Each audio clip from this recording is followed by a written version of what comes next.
Changer, sauf de chaîne. Et à tous. Avec à nouveau une voiture de légende à mettre à l'honneur. Oui, il y a certaines marques qui, aussitôt évoquées, nous ramènent à un modèle. Si on vous dit Fiat, vous l'associerez bien évidemment à la 500. Exact. Mais que signifie Fiat? Je prie tout d'abord tous les Italiens à l'écoute de bien vouloir me pardonner mon accent, mais Fiat vient tout simplement de l'acronyme de Fabbrica Italiana Automobili Torino, une société fondée en 1899, une des plus anciennes marques automobiles donc. Qu'on la casse ici de légendes, de mythes ou encore d'icônes, la Fiat 500 a reçu et reçoit toujours l'attachement de nombreux conducteurs et conductrices, puisqu'à ce jour, la 500 est une marque dans la marque. Mais il n'a pas toujours été ainsi. Les débuts furent pénibles pour ces petits toutos. En fait, la Fiat 500 est née sous l'influence de Mussolini, qui souhaitait relancer l'économie italienne en offrant à chacun la possibilité de s'offrir une voiture à petit prix. Cette première génération, baptisée Topolino, qui signifie Mickey Mouse en italien, c'est amusant, fut commercialisée en 1936. Mais il faudra attendre 1957 pour que soit produite la première Nuova 500. Nuova pour la différencier des modèles antérieurs, la Topolino, vendue de 36 à 1955.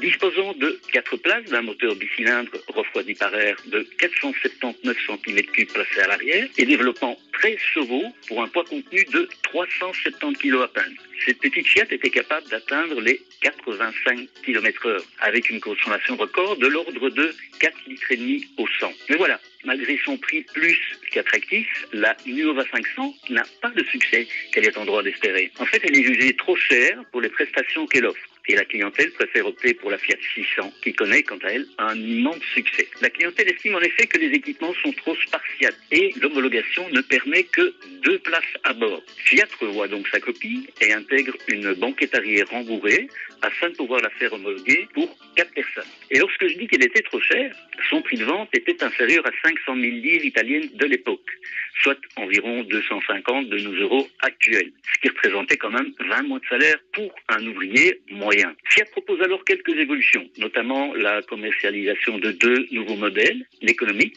qui pouvait atteindre 100 km/h, et la super, disposant de quelques options supplémentaires. Mais voilà, les ventes continuent à stagner. Il s'en suivra des interventions significatives sur la mécanique, à savoir l'augmentation du rapport de compression, un nouvel arbre à cames et un carburateur différent, ce qui a permis de monter la puissance à 15 chevaux et la vitesse maximale à 90 km/h. La version décapotable a peaufiné l'opération de séduction et la carrière de la Fiat 500 s'est envolée jusqu'en 1970.